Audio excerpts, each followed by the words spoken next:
My name is Marcus Chen, and until 8 months ago, I thought ghosts were just stories people told to make boring lives more interesting.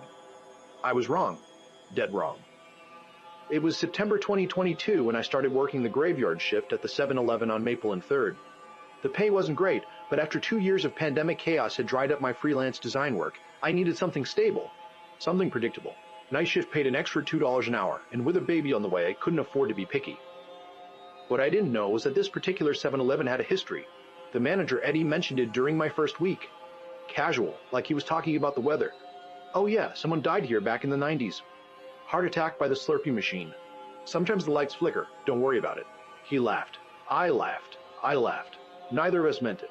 The first incident happened 3 weeks in. It was 2047 a.m., a Tuesday. I remember because I just checked my phone, counting down the hours until my shift ended at 6. A car pulled up to the drive-thru window. Standard order, Marlboro Reds, 2 energy drinks, beef jerky.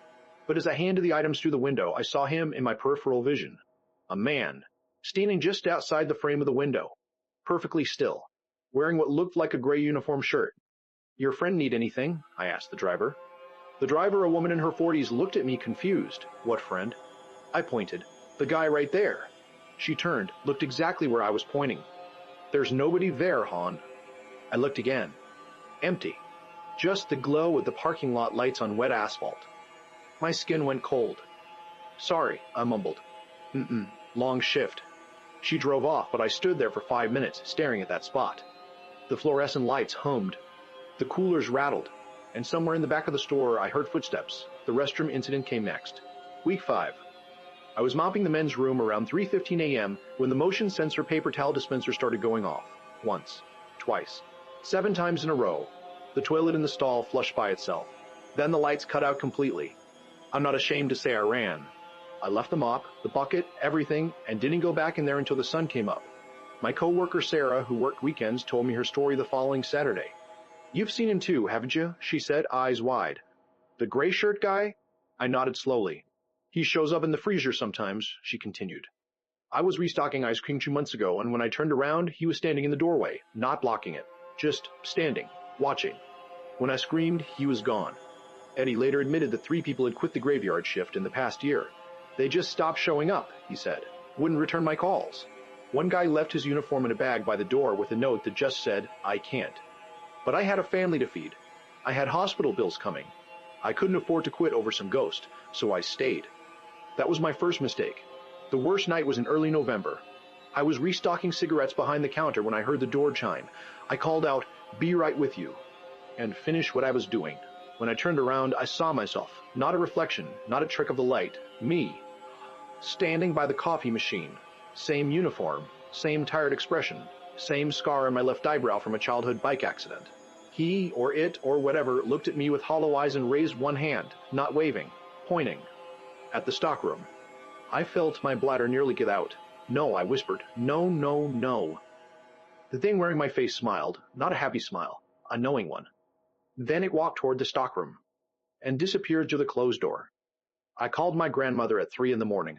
She's Filipino, old school, believes in the aswang and duendes and all the things my parents tried to leave behind when they immigrated.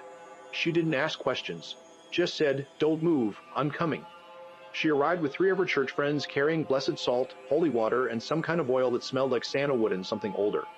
They walked through that entire store, praying in Tagalog, sprinkling salt in corners, drawing crosses on doorways with oil. When they finished, my grandmother held my face in her hands. Your third eye is open now, she said. You see what others don't. This is not a curse, but you must respect it. And you must leave this place. Some buildings hold on to death. This one won't let go. I gave my 2 weeks' notice the next morning. Eddie understood. He always understood. He always understood. My last shift was November 19th. Nothing happened. The store was quiet. Peaceful even. Maybe the ritual worked. Maybe the spirit had moved on. Or maybe it was just giving me permission to leave. I work at a printing company now. Day shift. Fluorescent lights and office small talk. Normal. But sometimes, late at night when I can't sleep, I think about that thing wearing my face. About the man in the gray shirt. About all the things we pretend don't exist, because accepting them would crack our understanding of reality wide open. My third eye is still open. I see things sometimes. Shadows that move wrong. Faces in crowds that move wrong. faces in crowds that vanish when I look directly at them. But I've learned to coexist with it, to acknowledge without fear. If you're working a job that pays you extra to be alone in the dark, ask yourself why they need to pay extra. Ask about the history. Ask why the last person left. And if you see yourself staring back from somewhere you're not standing, run. Don't be brave. Don't be curious.